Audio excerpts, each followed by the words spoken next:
యయాతి కుమార, ఒక హరిణం వలన ఒక పాఠం గ్రహించాను.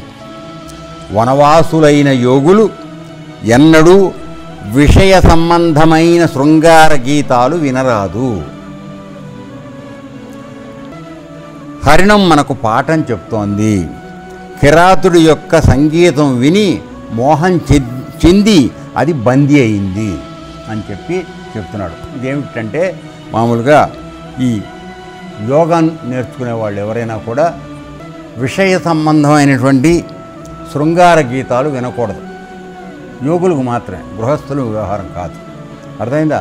ఎందుకని యోగాన్ని మనం అభ్యసించాలని అనుకున్నప్పుడు శృంగార గీతాల వైపుకు వెళ్ళిపోయినప్పుడు ఆ శృంగార గీతాల మీద ఆసక్తి మనస్సుకు పట్టినప్పుడు మనస్సు దాని మీదకి వెళ్ళిపోతుంది.